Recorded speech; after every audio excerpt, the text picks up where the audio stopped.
Hello, everyone. Welcome to William in the Magic Box. Today on our show, we are going to have Donovan. Donovan is from Port Elizabeth in South Africa. So let's see what Donovan has to say. Enjoy the interview. So, hello, Donovan. How are you? Fine, William. How are you doing? Very well. Thanks so much for taking the time today for the interview. Thank you. Thank you very much for having me on the show. So, tell me, how's your day today? Today was very good. I've got a lot of things done today.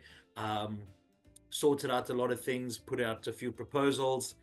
Life is good. Can't complain. So, tell me where you're from, Donovan. I am originally from Johannesburg, South Africa, Mm-hmm. but I moved down to a small town called Port Elizabeth, or as the locals call it, Tabeja. Wow. And why did you change from Johannesburg to Port Elizabeth? Uh, in January 2023, my mom passed away.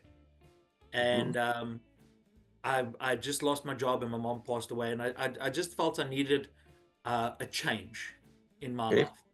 life. And I'd also got the opportunity to open up a wrestling school, a professional Mm-hmm. wrestling school down in Port Elizabeth, and I decided, there was nothing holding me in Johannesburg any longer, so I decided to take them up on the offer and the opportunity to come down and open up a wrestling school. Wow. So let's start the interview talking about your wrestling career. So Yeah. tell me how everything started. It started it actually started in 1984 when I was 4 years old. It was a very dark time in South African history. That apartheid was happening, and um, it was really a bad situation for the country. But inside South Africa, they had what is called homelands, where they tried to segregate uh, African people from the rest of the country. And one of these homelands, if I'm going to use Mm-hmm. that term, was a place called Bophuthatswana. And in Bophuthatswana, they had a pleasure resort called Sun City. In Sun City, he had the gentleman Sol Kersner, who owns hotels all over the world. He's unfortunately passed now, but okay. But he set up a television station in there, and every Sunday they used to have professional wrestling on. Mm-hmm. And we in our area outside of the homelands got that TV channel, and I was able to watch wrestling on a Sunday. I asked my dad about it, and he said, "Well, there is local wrestling that is happening. It happens every Friday night, and it happens in the south of Johannesburg." And I said, "Well, I want to go." We went to the wrestling show on the Friday night. My grandfather, my father, and myself, Yeah. and I was instantly hooked. Instantly hooked. And it got to the point where we would go every Friday night, and it was a great bonding experience for my grandfather, my father, and myself to share this passion of professional wrestling, and that's how my passion for wrestling started. Mm-hmm. And then when I was 28 years old, I was lucky enough that a wrestling school opened up down the road from me, and I went to one of the first practices that were there, and the rest is history. 16 years later, I'm still a professional. Wow, that's amazing. And how often do you train, or how often do you practice the wrestling? I practice 3 times a week. Right. We do our normal training on Tuesdays and Thursdays. And then Mm-hmm. on Saturdays, we do individual one on one classes. That is for the guys to uh, polish up their characters and polish up how they do their moves in the ring. So 3 times a week wrestling, and then Yeah. 4 times a week in gym, doing cardio, lifting weights, doing core strength exercises, and things like that. My God, very busy. Very busy, very busy. Okay, Donovan. So during the interview, I'm going to explore a little bit more about your life and also about your journey so far. Okay? Perfect. Are you ready to go on a beautiful journey through your memories in life and share your point of views? I am ready. I am ready. Amazing. Welcome to William and the Magic Box. So I have my best friend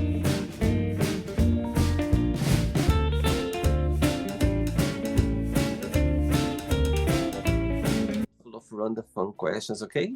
I'm just gonna Mhm. play a song just first to relax before the first question. Okay, Sure. amazing. Let's do it. Right, so before I start the game, during the join, if it comes up a question that you don't want to answer, don't want to talk about, always can change. Okay, Perfect. amazing. Okay, first question for you is, what makes you very sentimental? The the thing that makes me very sentimental is looking at the journey that I've been on, not only in my professional wrestling career, but where I've gone in my life. As I say, I'm 44 years old now, but I've been a professional wrestler for 16 years. I've traveled all over South Africa. I've traveled to a few places overseas. And looking back on some of those times that I've had and some of the things that I've seen and some of the people that I've seen, I'm very, I'm very fond of the people that I've met and the journeys that I've been on because it's my journey. It's my experiences and things like that. And to retell that to my daughter and my wife, who don't often come with me on wrestling trips, um, that's what makes me very sentimental, and it makes me smile to think of some of the places that I've seen and what I've seen on my journeys. Do you cry easily, Donovan? No, um, I was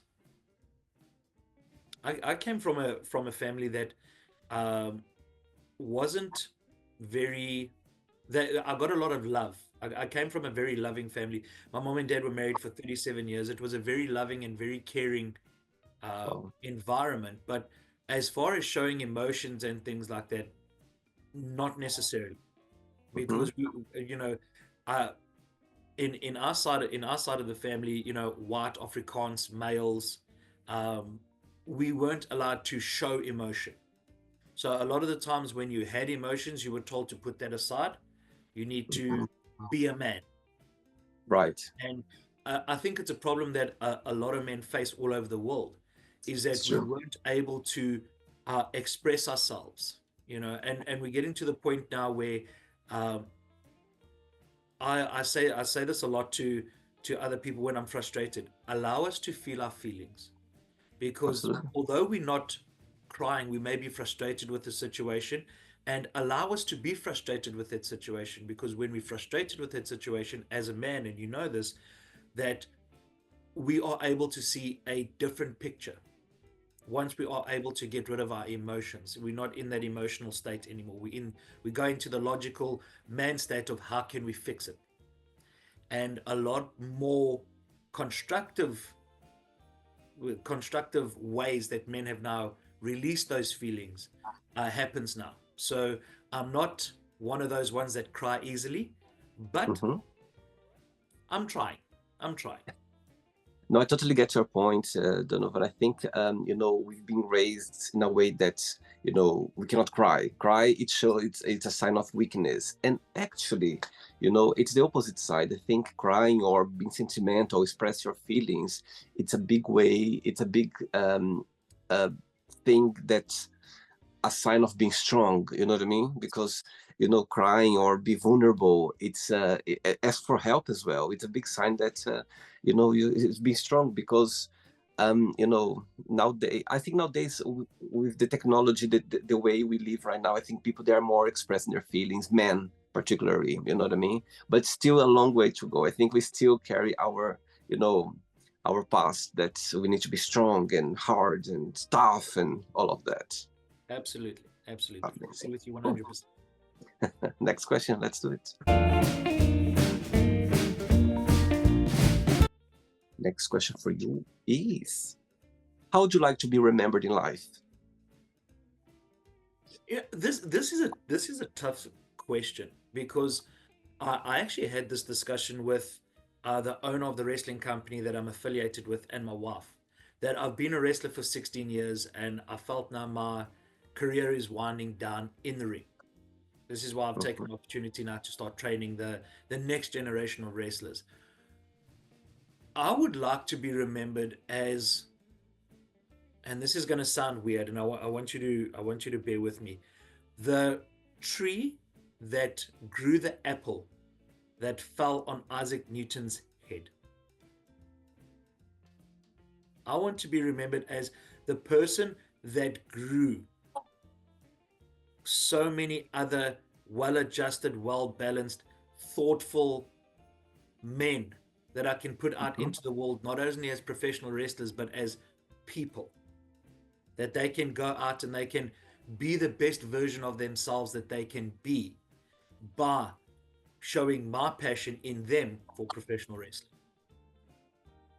Saying that, what's the biggest joy of being you? What do you like the most about being Donovan?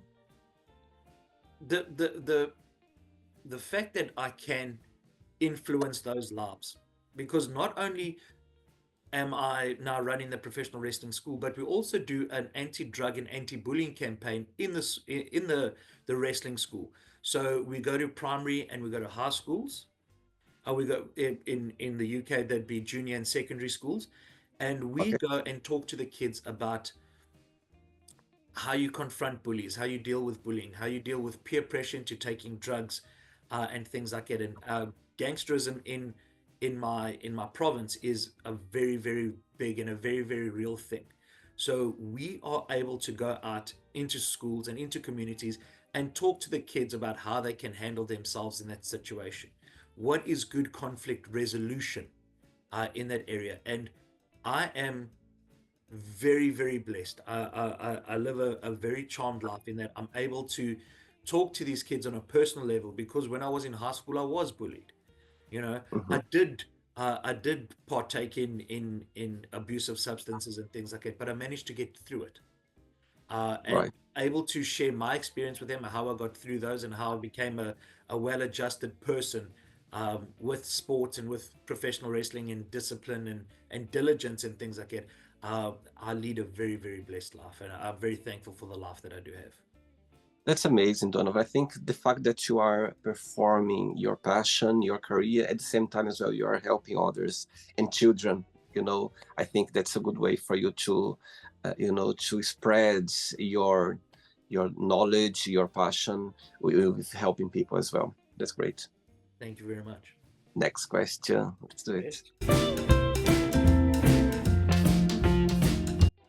Okay, so before the next question, as you know, I can see how passionate you are about wrestling. Tell Yeah. me, how is being a wrestler in South Africa? Do you feel like you can perform your career? There are a lot of opportunities, or do you think people they're not support around? How do you see that? I'll be honest with you. Being a professional wrestler in South Africa is very tough. Hmm. Not only because we're influenced a lot by um, the American style of wrestling that is in South Africa, we are not supported in that way like the WWE is, and things like that. And a lot of people need to understand that there is a vast untapped reservoir of really, really good professional wrestlers in South Africa that, if given the chance by corporate sponsorships, TV channels, and things like that, we can actually produce a product that rivals any product in the world. And I will state this on any platform. On any platform, I have seen wrestlers that are in South Africa that are on par with wrestlers anywhere in the world. And I Hmm. challenge people to take a look at professional wrestling in South Africa, because you will be surprised at the quality and at the talent that we have. All we need to do is have that corporate push. And once we have that corporate push, the sky's the limit.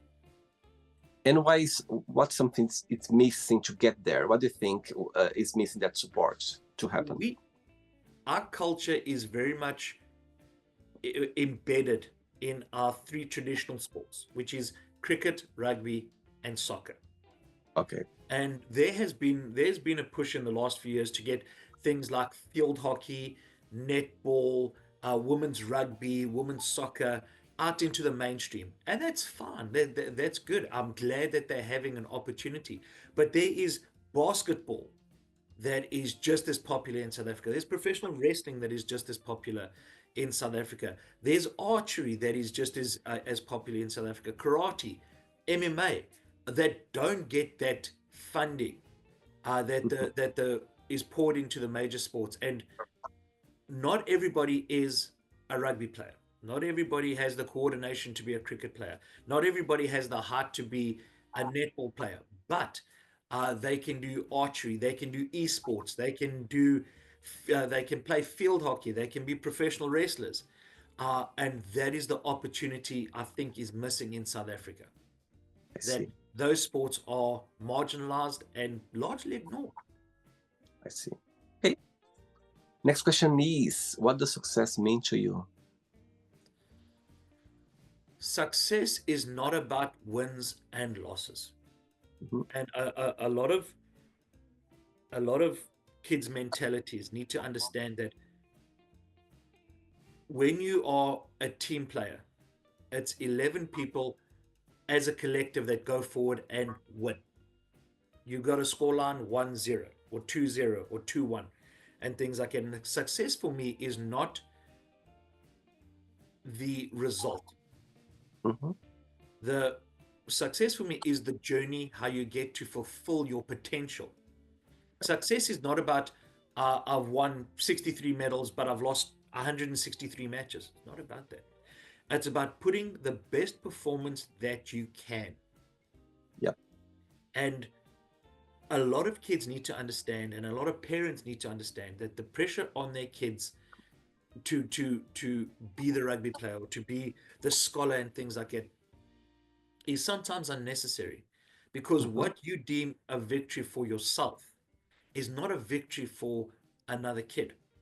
Another kid, for example, would make success as they're dyslexic and they have overcome dyslexia by being able to stand in front of an audience and read one of their stories that they've written. That is a success for them. And other kids might go, well, that's not success. And that's how bullying starts, because it's different degrees of success. We need to look at championing and celebrating everybody's successes, no matter how different they are. And Totally. once we're able to do that, we're able to grow as people and as mature people that rather solve their conflicts in a logical manner than to solve conflicts with fists or guns or violence or bullying, that type of thing. So that's how I measure success. Amazing. Next question. Ready? Ready. Let's do it. Okay, next question is, what gives you butterflies? This is a tough question. This is a tough question because it's not one singular thing. This morning I woke up and it was a beautiful day. It was a beautiful day. The sun was shining into the bedroom, and it was just a beautiful thing. When I woke up, my cats were sleeping on the bed with us, and it was just that joy that I felt in the morning gives me just as much butterflies as performing in front of a crowd, or seeing a beautiful sunset, or Mhm. watching my favorite sporting team win. It's not about one singular thing. It's about little bits of joy that you can find that fulfill your day. Wow. And looking for that fulfillment, that gives me butterflies. That makes me excited to wake up and to go forward and to seize the day. What's the meaning of life for you, Donovan? To find joy in negative space. Mm-hmm. Because it's very easy to be negative. Yep. Oh man, look at our government doing this. Look at those guys over there, they're littering. Look at all those things that are going wrong. And it's so hard to find joy sometimes. But joy is all around us. We Yep. sometimes need to be the joy, Absolutely. and it's man, it's to find that beauty in sometimes a negative place that you're in. Totally. I think sometimes we forget how much we have. If you look you're around you, if you make a list every day, the thing that you have, you're never going to complain about anything because we have a lot and sometimes we forget. Absolutely. And looking back on 2024, The people have asked me, oh, how do you encapsulate your 2024? Well, give us one word that encapsulates your 2024. For me, it's gratitude, Mm-hmm. because I look at where I was in the beginning of the year and I look at where I am now. I've moved 1,000 kilometers away from the situation that I was before. I look at the people whose lives have been influencing through the anti-bullying and the anti-drug talks and things like that. And 2024 for me means gratitude. Wow. It's great to be in a place where you feel that, isn't it? Like, It is. I'm not saying it's perfect, not by any no, stretch of the imagination. There are still things that I need to that I need to figure out. But absolutely at this point in time, gratitude is it. amazing. Next question. Let's do it. Yes, as you mentioned already about, you're getting the end of the year now. Christmas very soon. Christmas just around the corner. Tell Mm. me, what's the meaning of Christmas for you? Do you like celebrating Christmas? It's a bit difficult now because my daughter is 17 and she turns 18 in a few days' time, actually. She turns 18 on the 11th. So Oh, we wow. don't really celebrate Christmas before the 11th of December because we want her birthday to be a special occasion by itself. So, Interesting. so we don't celebrate Christmas, and I'm a traditionalist with when it comes to Christmas. You know, the song on the 12th day of Christmas. So I believe on 12 days before Christmas, that type of thing. You know, you don't put up your Christmas decorations before the 12 days of Christmas. You Mhm. don't, listen to Christmas songs before that time. And some people are putting up their Christmas decorations in October. So for me, Christmas was always a very uh, special time because I got to spend it with my family and things like that. But now, I left my sister up in Johannesburg. My other sister is in the United Kingdom. I don't really have family or friends down in Port Elizabeth. So this Christmas is going to be a little bit different for me. Mhm. How I'm going to celebrate it, to be perfectly honest with you, I'm not too sure. Right. But I know that if my wife is happy and content and my daughter is happy and content, Christmas will take care of itself. I don't need to worry about it. Oh, that's very sweet. Wow. So your daughter is celebrating birthday very soon then.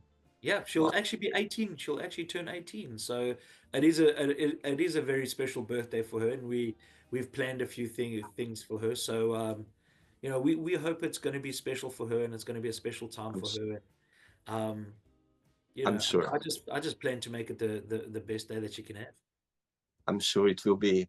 Say that so far, what's the most meaningful lesson you've learned from your daughter? The most meaningful lesson that I've learned from my daughter is take your craft seriously, but not yourself. And what I mean by that is take take your craft seriously, not yourself. So when it comes to your job, uh, wrestling, or in her case, school and things like that, take it seriously, Mhm. but then compartmentalize school, your school homework and things like that, because everything has its time. Amazing. But once you've done that, put it aside and don't take yourself so seriously. Because if you take everything seriously, nothing will be serious and you won't find joy in your life. Totally. And she's very, very smart. She's very, very wise for somebody that's 18 years. She takes her schooling very seriously, but also she can be wildly silly and wildly imaginative. And she has taught me that I don't have to be serious all the time. There are times where I can just be silly, and that's fun too. Amazing. Great. Okay. Next question is, what would be your ideal day? A nice big greasy bacon and egg breakfast, followed by a swim in the ocean, an ice cream sundae afterwards, a nice hot shower, a nice steak meal, putting on my wrestling boots and then performing in front of 10,000 people. Perfect. There you There we go. go. That's it. That would be my perfect day. Amazing. 3 questions left. Let's do it. Donovan, of course, you got connected through TikTok, yes, social media. So Yes. tell me, what's the idea behind your page? What's something about it that would like people to take with them when they visit your page, when they connect with you from TikTok? What's the message behind? Okay. I have 2 TikTok accounts. Okay. One is for my wrestling stuff. Mm-hmm. I post my wrestling videos, wrestling images, and that on the one page. And then the other page is for my private stuff. Okay. You know, um, how I feel, my thoughts, and things like that. And the reason why I keep the two separate is because when it comes to professional wrestling, I am what they call the heel or the bad guy. And my job in wrestling is to make people hate me enough that they'll cheer for the other guy. And some people don't know the difference between when the wrestling persona ends and Mm-hmm. when my personality starts. Because inside the ring, abrasive, um, very sarcastic, and really abrasive to people, and I can rub people up really, really the wrong way to the point where they'll actually want to come into the wrestling ring and try and attack me. But in my home life, uh, I'm a nice guy. I'm friendly. I'm thoughtful. I try and treat people with respect. When it comes to conflict, conflict resolution, and try and treat people like I would like to be treated. So Mm-hmm. I've got every social media page that I've got is got 2 pages: my Right. own personal page and the wrestling page. So Instagram has got the 2 pages, TikTok has got the 2 pages, Facebook has got the 2 pages, and I try not to mix the two Okay. because sometimes people will look at my wrestling page and then come onto my personal page and then send me a message saying, "Oh, I'm not happy with the way you acted." Well, yes, because that person in the ring is not the person that I am outside the I see. ring. And it's there sometimes needs to be a distinction between the two, not only in that sense, but also in because I am a public figure, my Mm-hmm. private life needs to be, I need to have a little bit of privacy in my private life. Good. I don't put posts out about my wife. I don't put posts out about my daughter that regularly because I want to keep them private from the wrestling stuff. So that is how, that is why I have 2 pages, and that is why I keep my wrestling stuff kind of separate from my personal stuff. I see. All right. Next question is, what did you want to be growing up? Professional wrestler. So you always have this passion about it. I wanted to either be a professional wrestler or a journalist. Wow. So now I've got a wrestling podcast that I've turned into a television show, and Wow. I'm a professional wrestler. So if there was anybody that said, "Have you achieved what you wanted to achieve when you were 10 or 12 or 15 years old?" The answer is yes, because I've become both. Wow. And tell me, who has been, since you start your career, who has been your biggest idol in the wrestling business, on the wrestling show? There was a gentleman that I watched wrestling growing up. He came from America. He's a gentleman by the name of Jeff Bearden, who wrestled around the world as the Giant Warrior. I Mm-hmm. got to watch him wrestling in the 80s. And in 2010, he returned to South Africa because he was working private security, and the 2010 World Cup happened in South Africa. So he came to South Africa to do some private security. And I got to meet him, and I explained to him that I was a fan from him when I was a little, a little 4-year-old kid, and he was angry because here I am, a 30-year-old man talking to him, and I remembered him when I was a little kid, so he wasn't too happy about that. But I got a chance to spend time with him, and this is going to be a weird analogy, but I want you to bear with me. It is one thing to be a professional wrestler, but it's another thing to wrestle professionally. Right. And what I mean by that is you can go into the ring and perform moves and be a wrestler. But he taught me how to be that professional outside of the ring, how to protect the business that I love so much, and how to carry myself as a professional wrestler. And he influenced me a lot in how I carried myself Mm-hmm. as a professional wrestler. And I'm very thankful for the lessons that he taught me because those are lessons now that I can pass on to the younger generation that a lot of the older guys in professional wrestling don't want to pass on to younger guys because they want to hold on to their knowledge. They want to hold on to your to their spot. I did this in professional wrestling, and I'm not like that. Mm-hmm. I'm like, I want to impart as much knowledge as I can to these guys so that when you are in the ring, you don't make some of the same mistakes that I did when I started my career. And that is all thanks to the lessons that I learned from Jeff Bearden. And I'm very, very grateful to have him in my life. Even though he lives in Las Vegas now, I still phone him regularly to see how he is and, talk to him about not about wrestling, but about life because everybody needs that, especially males and especially young boys need those mentors that they can phone up. That's not necessarily their fathers, but Mm-hmm. somebody that they can talk to and look up to and speak about the other things that are bothering them in their lives that not are not necessarily life lessons that they get from their father, but are lessons that they can take forward in their personal lives. And sometimes as boys and as men, we miss that. Mm-hmm.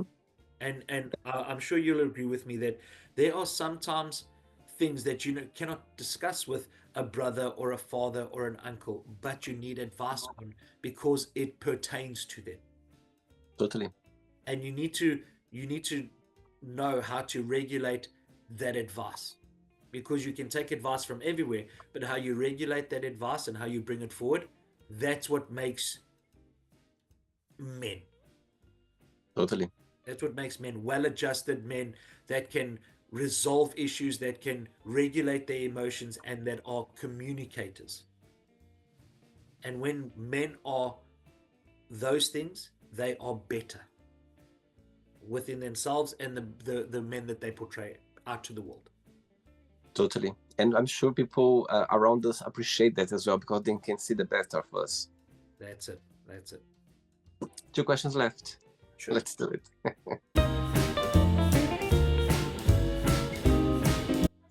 Hey, next question is, what do you think people need to know about each other before they start a relationship?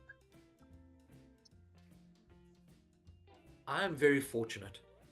I have been with my wife now for 21 years. We've been married for 14 years, but we've been together for 21 years. And the one thing that I can say, and everybody talks about this when it comes to our relationship, is the fact that we don't argue. But the reason why we don't argue is because we have honest communication with each other. We talk to each other. If something's bothering us, we don't leave it. We say, okay, listen here, that bothered me. And people find it amazing that I can count on one hand the amount of arguments that we've had Mm-hmm. because 9 times out of 10 the arguments that we have just landed up being miscommunication.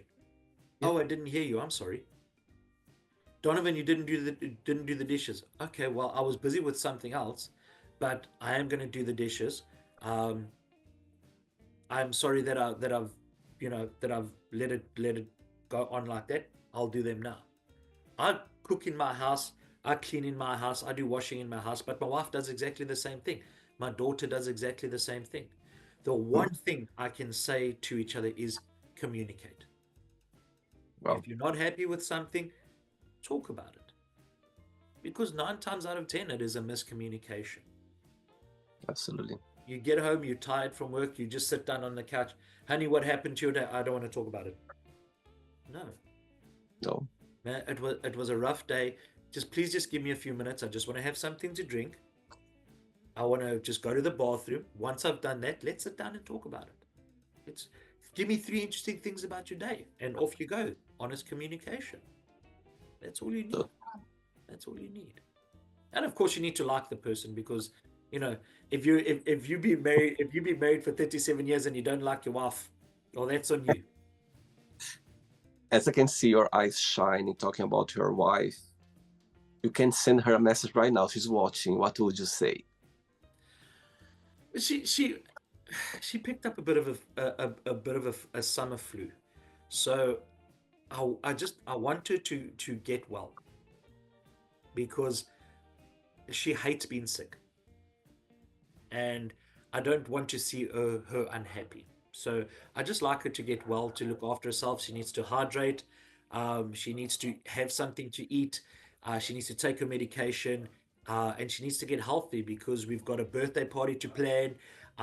There's a beach day that I want to have before the end of the week. We need to put our toes into the ocean, and she needs to get better because I can't do that without her. Beautiful. Don't forget to make a tea for her. Ginger tea. Ginger lemon tea. Lemon and ginger tea. It's already there, waiting for her. Made that Amazing. already. Last question, ready? Ready. Let's do it. Last one.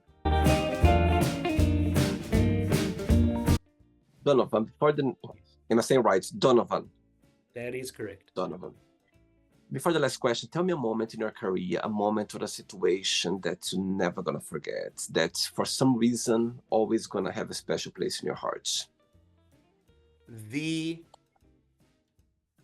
the one thing I'll never forget. They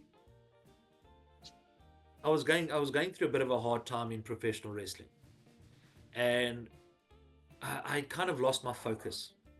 Mhm. And the owner of the company came up to me and said, Donovan, I need you to be focused because a focused Donovan is a successful Donovan. I said, okay, fine.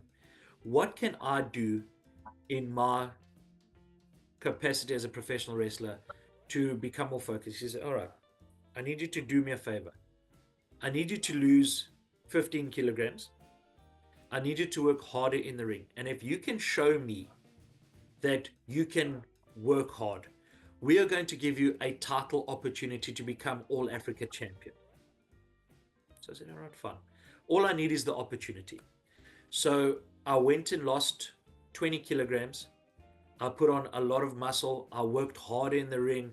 I did a lot more shows. Um, I really did work on my craft. And they gave me the opportunity to wrestle for the All Africa title, which I won. And they said, well, that was the easy part. The hard part now is giving that title value. How are you going to give that title value? And I put my heart and soul into it. They asked me to do interviews. I did interviews. I started the podcast, which led into the TV show. Um, I wrestled.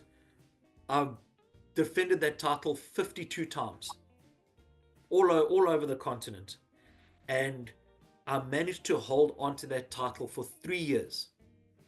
For three Wow. years, which I'm very, very grateful for. I was very grateful for the opportunity to do that.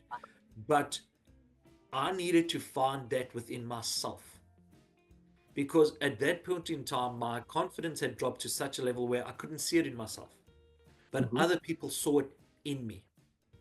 So I would be forever grateful that that honest conversation that I had with the owner of the company led me to change my mindset. And it has carried me through that time into now, where I've changed my mindset. I've changed the way I approach my training, my eating habits, how I talk to my wife, how I talk to my daughter, how I engage with students and other people. So that when they talk about crossroads in your lives, that for me was a seminal point in my life where I changed my entire attitude and my entire outlook. And so many positive things have come for it that I will never forget that 45-minute conversation that I had. because it was honest and Oh, it was open and it changed my entire outlook on life. wow. Got goosebumps now. What a moment. It was, it was. It took me a few days to reconcile what I heard and what I thought, and to say, all right, we need to change not only your mindset, but we need to change how you approach life. And that moment for me was an exceptional moment. And I wish that people that are going through tough situations would have that moment, because it is such an eye opener to your potential that you have, that you never knew was in you. I never knew that there was a possibility that I would, let alone be a local champion, let alone an African champion. And it was a fantastic time in my life, and I'll never forget it. Beautiful. Love it. Next question is, who was your favorite teacher and why? In high school, I had a teacher by the name of Jackie Fraser. She was the deputy head principal of our high school, but she was also my history teacher. Ah, okay. And I'll never forget the day we were talking about the Ottoman Empire, and we were talking about Istanbul. Mm-hmm. Istanbul is a fantastic city because it sits on continental Europe and on Asia, and it's separated by the Bosphorus River, Yeah. and it's a wonderful, wonderful city. And we were talking about Istanbul, and she's like, "Oh, what was Istanbul? What was the name of Istanbul before it was called Istanbul?" I said, "Well, it's Constantinople." And she goes, "Before that?" I said, "Well, it was Byzantium." And before that, and I named everything. I Wow. named all the names of the cities that it was. And she asked me to stay behind afterwards, and we went on with the lesson. And I stayed behind after the class. And she goes, "Donovan, you're not trying in my class." Because I mean, I was a C average student for history. She says, "You're not trying in my class. I can see you've got a passion for history. I'm challenging you. I'm going to put you onto higher grade history, but I want you to try. Just try for a term. And if you can give me an A Wow. on the first term's exam, I promise I won't bother you for the rest of the year." Wow. I said, "Well, challenge accepted." She switched me up to higher grade. I got 84%. I got 84 out of 100 for that term mark. And true to her word, she never bothered me about history again. And I was an A student for that year in history. That's amazing. So you've always been passionate about history, growing up as a child. The the thing about history is they say if you don't pay attention to history, you're deemed to repeat it. And history gives us a wonderful lesson about human nature. If you think about all the wars that have been waged, uh, Genghis Khan, for example, killed so many people that he actually changed the climate. He actually changed the carbon output of the earth. And it took 800 years for the world to recover its population after that. And 1/8 of people can actually trace their lineage back to Genghis Khan. That's amazing. That is Yeah. fantastic. How did this man achieve what he achieved? Now you start looking at Genghis Khan. You start looking at um, the different Chinese dynasties. You start looking at the Mongol Empire. Then it comes into the Ottoman Empire. Then it comes into the Roman Empire. Then you look at the East Indian Trading Company. Then you look at Britain taking over a quarter of the world with its sea routes. How did they go about that? Um, you look at the negative of it, the colonization, the slave trade, but you also look at history in a positive light. The invention of the wheel, the invention of spears, of metal making, of flying. It took us 66 years to go from flying a plane to landing on the moon. That's phenomenal. That's history. Wow. We can go back and look at it. There's seminal moments in that time where we can look back. That was when the Wright brothers flew. That was when the first jet-propelled plane came in. That was when the first space shuttle was launched. That was when we stepped on the moon. Yeah, it's so fascinating. There's so much more to learn from that we can take forward. How do we grow? Technology technology has gone on thousands, hundreds of thousands of percent from the technology that we used in the first space shuttle to this. This has got more processing power than that shuttle ever could have. But in 5 years' time, in 2 years' time, this is obsolete because there will be so much more technology coming out. And history teaches us to go forward. And that's why I was passionate about it. Yeah. So history is like the elastic band. You need to take it backwards to propel yourself forwards. And that's what I love about history. Amazing. Wow.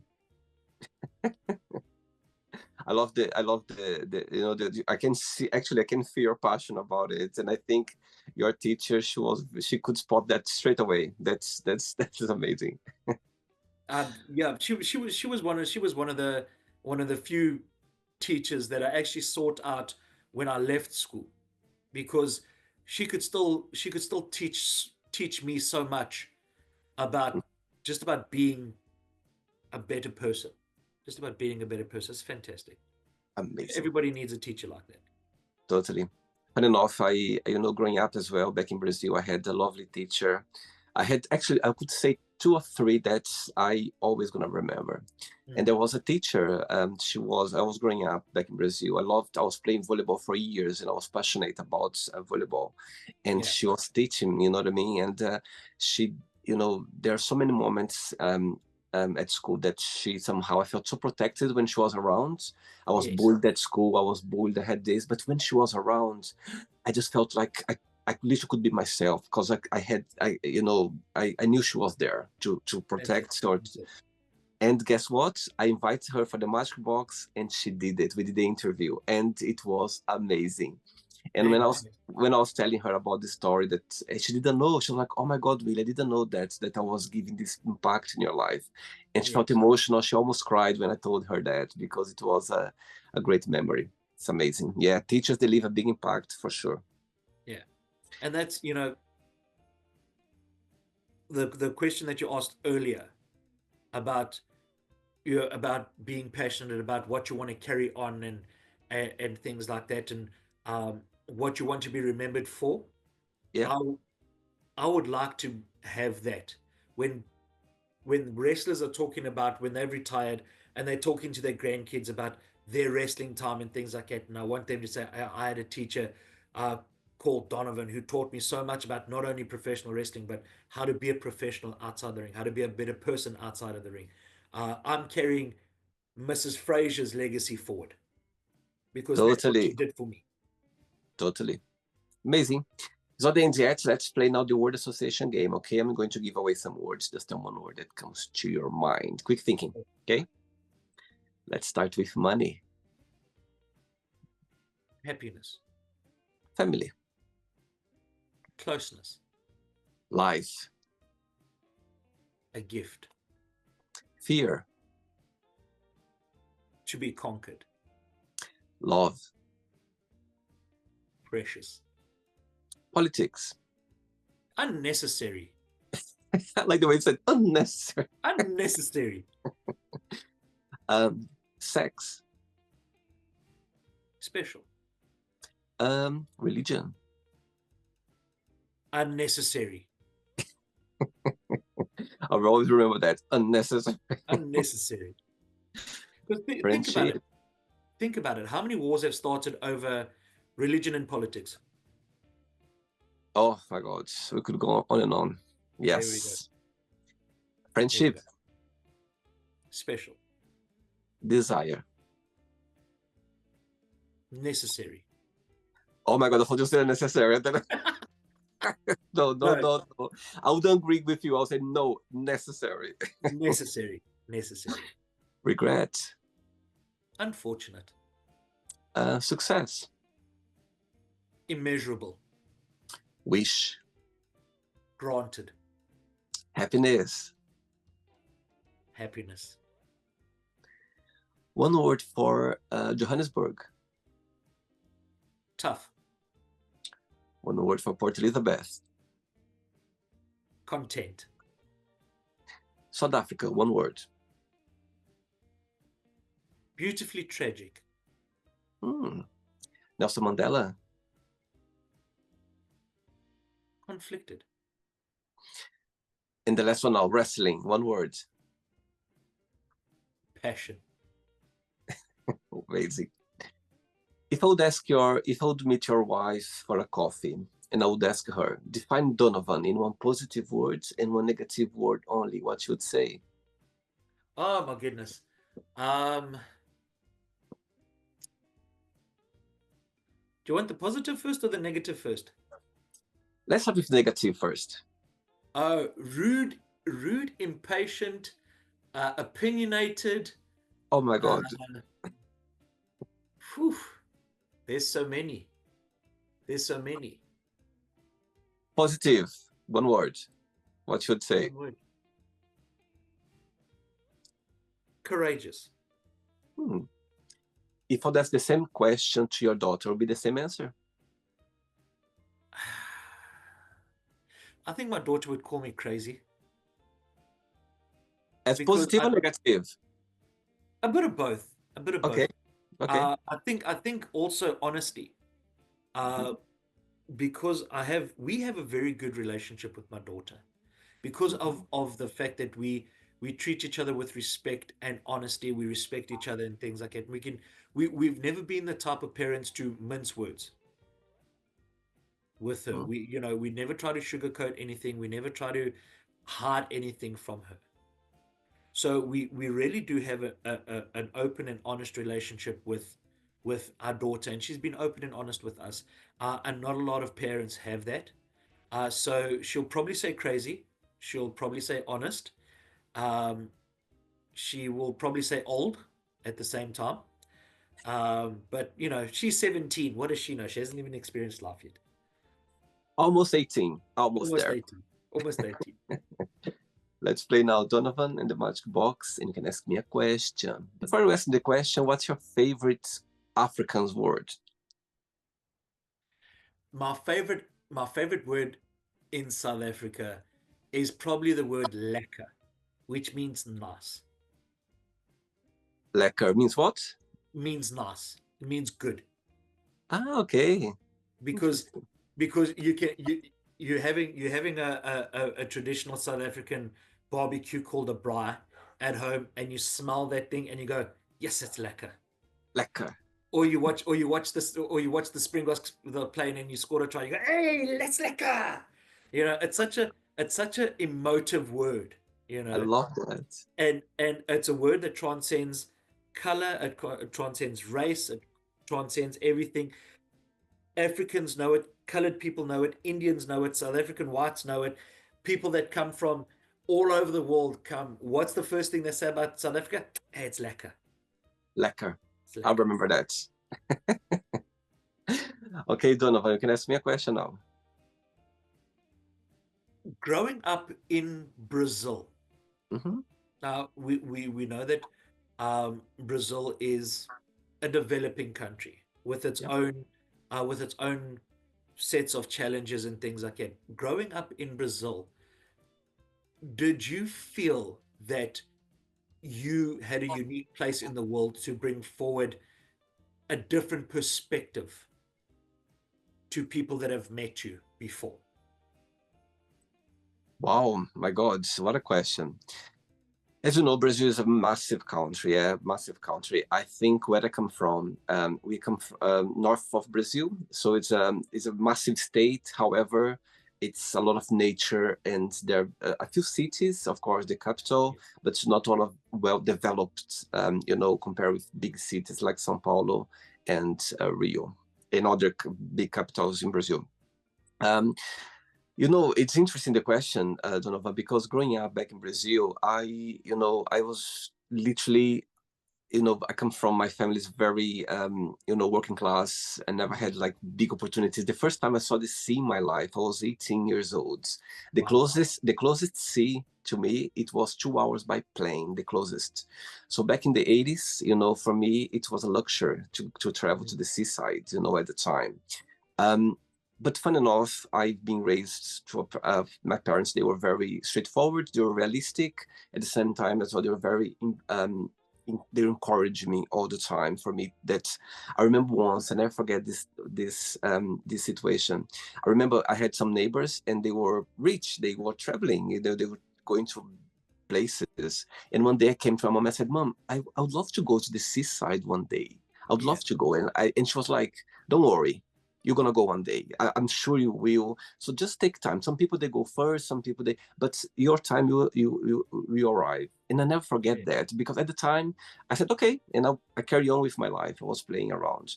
Um, so back to your question, I think I somehow I some things that I couldn't do it growing up because my parents Mm. they could afford. At the same time as well, they showed me the reality. At the same time as well, they encouraged me and they told me that I could do and I would do one day.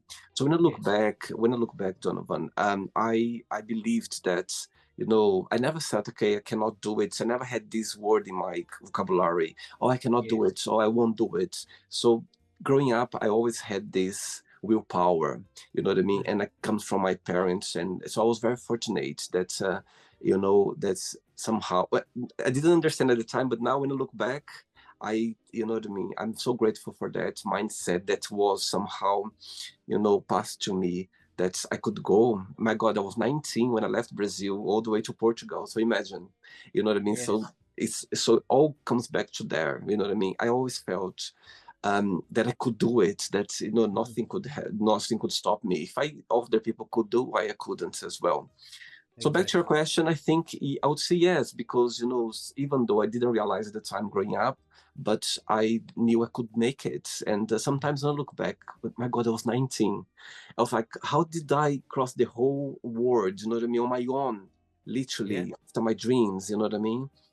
I Yeah. If I had a child, I don't think I would allow them to do it at this age. However, I'm so grateful for that, because back to my childhood memories, like the way I've been brought up. I think that there was no, for me, I remember when I started studying English, looking those books around the world, like the Eiffel Tower, all those places. I was like, my God, I want to be there one day. Yeah.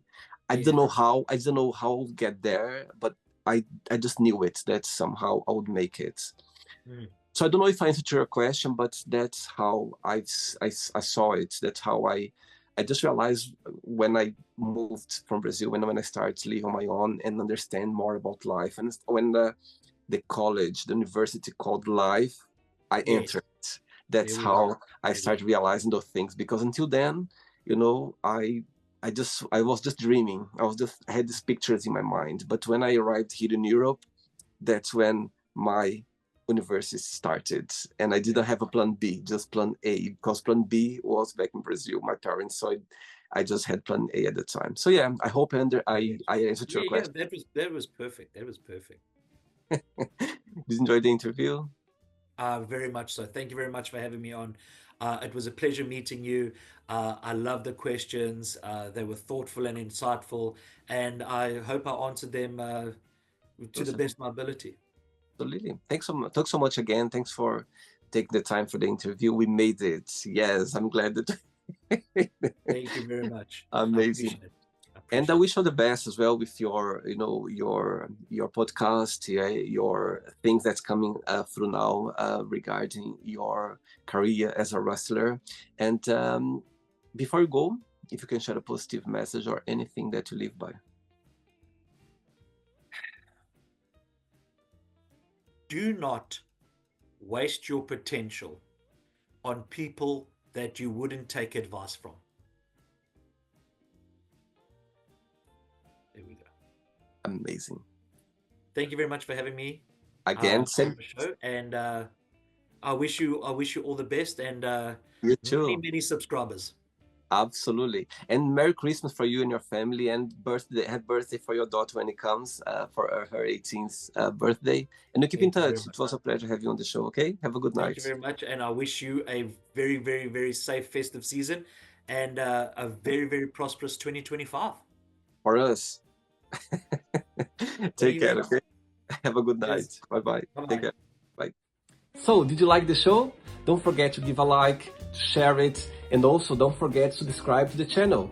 And if you'd like to be part of the show as well, first, subscribe to our channel, and after that, just go to our website, www.williamandthemagicbox.com, and send us a request saying why you'd like to be part of the show. And I see you there. Bye bye, see you next time.